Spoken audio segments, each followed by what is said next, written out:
I have with me a couple of guests today that I guess come from the "It's a Small World" category. I actually met these two through my future son-in-law when I was visiting the central Iowa area. So I got to know them, got to spend a little bit of time with them, and I'm like, wow. Not only was I excited to meet them, but I knew that you all needed to meet them as well. So Daniel and Christina, welcome to the show. Thanks for having us. We're so happy to be here. Yes, thank you. It's been a pleasure to meet you, and we just love what you're doing. Thank you so much for having us on. Absolutely. So you guys are the founder and co-founder of an organization called 1042 Project. Talk about what that is, but then talk about how that came to be. Okay. So the 1042 Project, we're a 501c3 nonprofit. And the reason why we're even doing a nonprofit, it wasn't really something that I had in mind of doing or that we had planned. It actually stems from my 14-year law enforcement career, where I was struggling with my mental health, and I was coping and numbing it with alcohol. I had some back-to-back surgeries. I had hydrocodone prescribed to me, and a doctor that would prescribe it. So I started to use hydrocodone to numb my pain, and it led to destroying my life. It led to destroying my marriage, home foreclosure, and led to multiple suicide attempts. And it ended up being homeless and went through some tough times.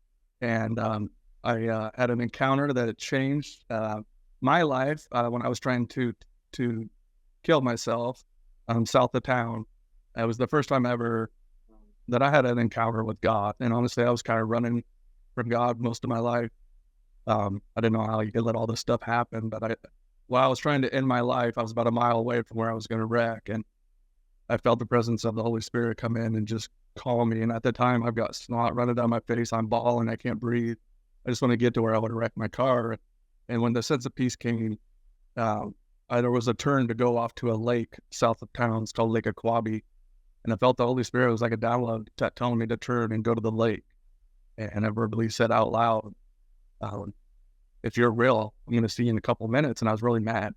But I felt the sense of peace come over me, like I had to turn, and the car just slowed down, and it, instead of driving straight where I would have killed myself, I went left. I went down into the lake, crawled out of my car on my hands and knees, and blood curdling, crying, wanting to die. And it was in that moment that God showed me a vision.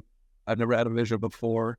I would have said, you guys are crazy if you would have said you had one before me, but I had a vision. And in that vision, I was sitting in my jet tub back in my old house that I had foreclosed on when I was married to my first wife. And in there, I would sit with no water in the bathtub. I would just sit there to contain the blood. I've been on a lot of suicides. I didn't want to make a mess for my fellow coworkers. So I would sit inside that empty tub with my vodka bottle, my hydrocodone pills, and my service weapon. And I'd be popping pills, trying to die, puking them up, trying to get the courage to pull the trigger. So in this vision, I'm right back in that space where I used to constantly do that. But in this vision, the amazing part is when in the vision, the person who was sitting in the tub, who I thought was me, when they turned, I had still received another, I guess I call it download from God. And it was right then and there. He said that I am calling you to start a nonprofit organization to help other first responders just like you, who are giving up, who are trying to end their life, who are addicted to multiple different things between alcohol, sex, drugs, whatever it may be. And he's calling me to start an organization to be there for those folks where they can come to, where there's no guilt, there's no shame, and they can get the help that they need from an organization who's been there and done that. And that's the reason why we started it, because it saved my life, and God's put a calling on us to do that for others. And that's what we do. Daniel, one of the things that I think we need to emphasize about your story is that, when we think of police officer suicide, police officer mental health, I think a lot of people think of big organizations like the NYPD and Chicago PD and LA PD, but this is something that happens to small town cops as well, right? Yes, and honestly, during my career, that's something that held me back, because I never one, I told nobody about my trauma and what I was going through. but I never felt like there was any need to reach out because there was always another officer who was dealing with more hard stuff. I work in a small town, and I think that's what's so important about what we do is we give kind of those smaller communities a voice where a lot of times they feel like they're not included in this mental health stuff. The city I live in, town in Iowa that we live in is only 18,000 people. And it's not a lot. I work for a drug task force here in Iowa. We have a lot of meth labs. So I work for the Des Moines area. I work for the Mid-Iowa Narcotics Enforcement. So I work narcotics for a 5-county area. But people down here in these smaller communities throughout the United States, they don't have the resources, some of the bigger ones. And they feel like they're not important because honestly, when I tell people my story and they say, where did you work? And I say, Indianola, they kind of laugh it off like, come on, that's small town Iowa. What do you mean? It's like trauma doesn't skip population. If I go to a fatality accident and I see a young person whose innards are not in them anymore, and I'm dealing with all this and processing the mother who's dead, it don't give a damn what your zip code is. It just doesn't. And I had to learn that it's okay for me to ask for help because I thought that if I were to ask for help, it would take away from somebody else. And what a lie that is, right? And as first responders, we always want to be helpers. We always want to be the ones that help. So we want to help others and not ourselves. And I don't care if you work for a department where you're the only police officer, or if you work for LA. Trauma is trauma. It impacts you. It changes who you are. It changes your soul. It can cause you to do things you're not proud of and very shameful of. And you need to have a place where you can come and say, you know what? I can't stop having affairs. I can't stop taking drugs. I can't stop drinking every single night and passing out. I can't stop. We're supposed to be the pillar of the community, right? And I understand they say we signed up for this, but we also signed up to be taken care of. We didn't sign up to just see trauma, get exposed to too much of it, and kill ourselves. That's not happening. In the 1042 project, it's a 10 code for end of watch. And that's usually when most first responders struggles when you end your shift. But it's also we have so many officers and first responders in this country that are ending their own watch. It's no longer, there are still people dying in line of duty, obviously, but end of watch is happening at the hands of our own people. And that's what 2.5 times more likely to die by our own hands as we are by felonious assault. Yep. So yeah. So Christina, here you are. It's tough enough to be a cop's wife, and or even and not just spouses, but parents, family members. This is a difficult thing to watch, or sometimes it's something being hidden from you. Talk about that spousal role, and then how you came to be involved in 1042 project. I love highlighting the importance of the role of being in the life of a first responder. For some, they think it's a barrier. I've never been a first responder. I've not gone through what my loved one has gone through. So how can I be of any help to them?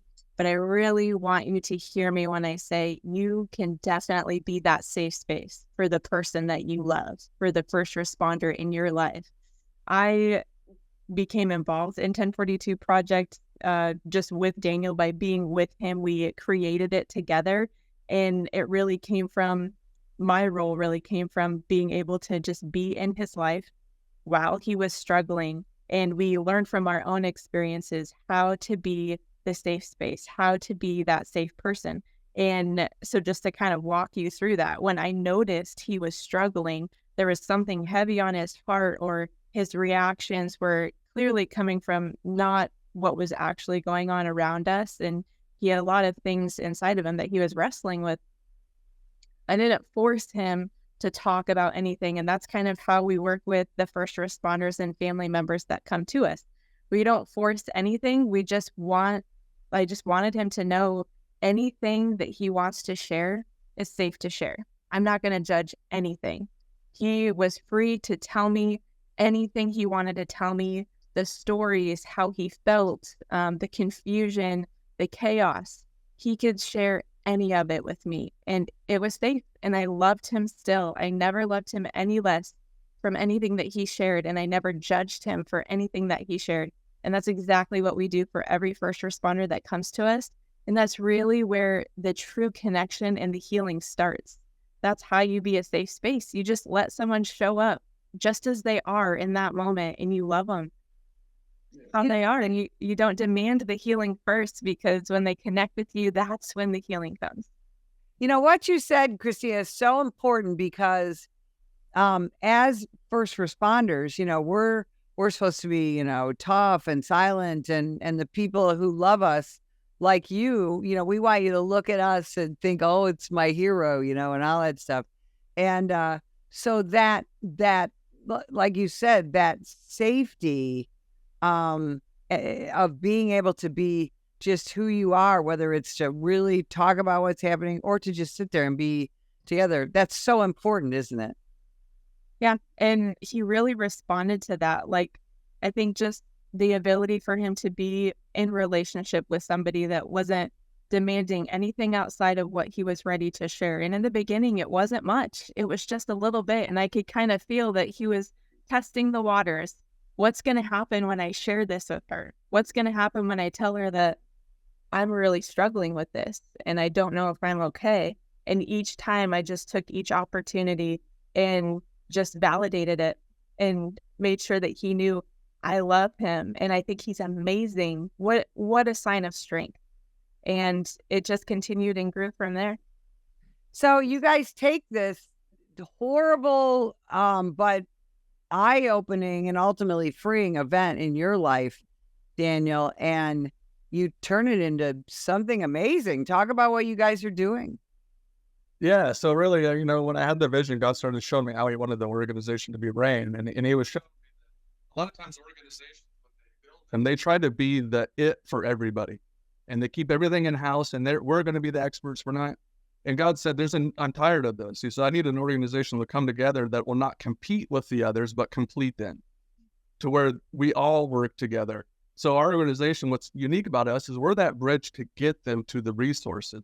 I don't have to be the professional counselor. I don't have to be all this stuff for all these people. I don't have to be a marriage counselor and a trauma therapist.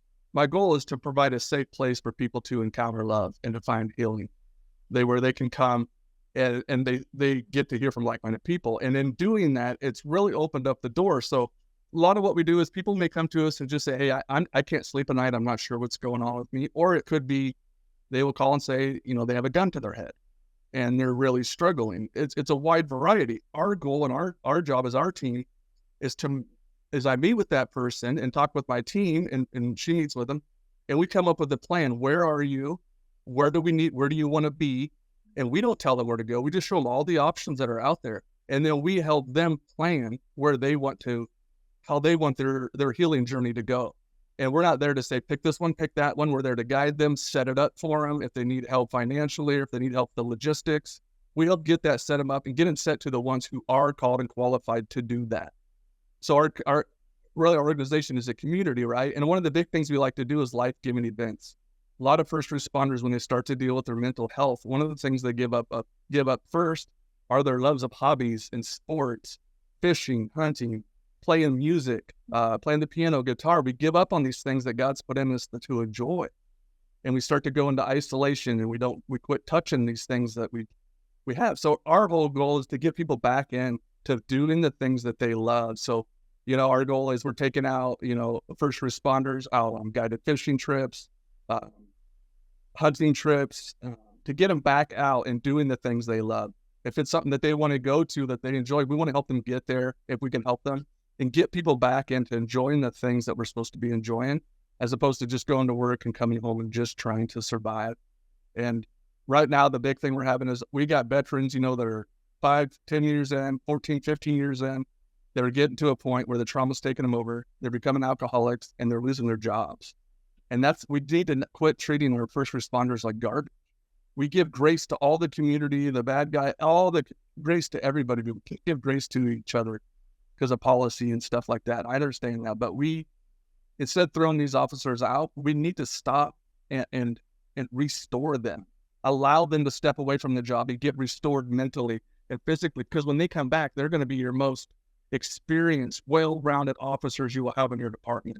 But unfortunately, what we're seeing is 1 mess up, 2 mess ups, you're fired, you out of here, and they don't hear from their departments or any friends they have there. And that's really hurtful. And our organization is saying, no, that's not okay. I think that what we see there is the stigma showing up in different ways. Depending on the people that are involved in the situation, that stigma can take a different shape and a different form. But we have come in contact with some areas and some departments that do handle mental health and restoration so well. And we've been able to talk with officers who have been able to come to their department heads and say, I'm struggling with XYZ. And they were really just guided through the process of getting to a resource and getting restored and being back on the job full and whole and well. And we want to see that for every first responder. You know, that again is such a point that we need to emphasize. It is so difficult, especially for police officers, to ask for help because we have such concerns about confidentiality and privacy. If I go to my administration or I go to my employee assistance program and I say, you know, I'm struggling, I'm thinking about harming myself, I have an addiction. Very often the first thing that happens is we get sat on a desk and they take away our guns. So how do we deal with that? That's why one of the pillars that 1042 project stands on is privacy and confidentiality. When someone comes to us, what they say and what they're going through and what they want to move forward with is not shared with anybody that they have not specifically expressed an openness for us to share. And so usually what is shared is just from the first responder. They can share what they want, but it does not come from us. Information does not. Right. But like we were saying, the departments, you know, when you go to your departments, there's a lot of fear, right? No matter what. These things confident. We still worry, right? That we're going to get exposed. So a lot of times people are just afraid to go to them, no matter how welcoming their agency is to mental health. And sometimes it's still hard to talk, you know, if you're having a pain pill addiction or something like that. Like, it's really hard. So that's why we need organizations like ours. And we hope that there's other organizations that pop up that are doing like things that we're doing, because this is what they need. They need fellow officers and first responders who've been there to help feed into them. Because when I take people out, a group of first responders out on a fishing trip and we're catching a walleye, the amount of conversation, the healing that's happened, and the type of stuff we're talking about would probably make most people vomit. But for us, it's healing because we're not just talking about the gross things. We're talking about how we're dealing with those things. How are we sleeping at night? How is our marriages? How are our sex lives? How are things going in our lives that matter? And first responders seem like more willing to open that up in a walleye boat fishing or out hunting, having those conversations, and that's what's been powerful. Now, you guys also have helped with things like a plane ticket to a treatment center or help with a month or two of rent, or, I mean, there's just all kinds of things, difficulties that first responders deal with when they're having mental health issues, right? Yes. I mean, when you're going through a mental health crisis, it's hard to have a plan together. It's hard to know what to do. And that's good. Yeah. So to speak to that point, for anybody interested in coming alongside us to support the first responder community, what you're talking about is exactly why we've got different programs available for us to be able to really help a first responder in the way that they're needing. Our emergency needs program is for things like you're describing. I'm going to lose my house if I can't pay rent. One first responder we assisted a former first responder due to their mental health struggles only had the clothes on their back. So we help them with clothing or food. And then we have our mental health program, and that program is just for getting a first responder to the mental health resource that they would like to pursue. So it's covered therapy sessions, coaching sessions, also travel to an inpatient treatment center, what have you, whatever they'd like to move forward with. We've got different programs in place to be able to meet a first responder where they are. Yeah, I can just give one quick example. You know, we had a lot of times we'll have, like one time we had a first responder reached out who tried to hurt himself, was in a hospital, and under the 72-hour watch. And one of the nurses gave him our card there. And he called me and said, hey, as soon as I get out of here, I'm ending this. I can't, I'm done. So I was able to meet with him. We got to hear what's going on in his life. We were able to fly him out to Newport Beach, California, to a first responder facility to get treatment for 3 months. And we worked with his wife here. And when he came back, and one of the first things he said is, I really want a service dog. So the way God works, a week before we got a call from a place, another nonprofit saying we got a dog that's ready. So then we're able to match him up. And then he also got to a point, and sometimes this happens and it's okay. I know there's mixed feelings about this. This person got to a point where he could no longer even walk in the police department anymore. It was time to either quit or retire. So instead of him quitting, we walked him and helped him through the medical retirement process. And that person is now fully medically retired and has payment for him and his family for the rest of his life, as opposed to just quitting and giving up and ending his life. So we try to help him from the beginning to the end. I don't care if you just got hired or just got fired. We care about you, the first responder. How important is the faith aspect of your organization? Well, one thing we've learned is not everybody's willing to welcome faith. And I understand that. I was like that for my first 40 years of my life. What I've learned through our organization is we don't have to come out and throw faith in people's face. We should get to show Jesus' love through our organization. And when people want to talk about faith or they are believers, then it opens up a whole nother realm where we can help them with prayer and all sorts of different things. But we don't push it on anybody. It's more of people know we're faith-based. They know our organization is. If they want something outside of what we're offering that is faith, then they come to us for the faith, and then we can open all that to them. Guys, where can people find the 1042 project? Where can they get in touch with you guys? So firstly, I would definitely recommend visiting our website. That's www.10-42project.org.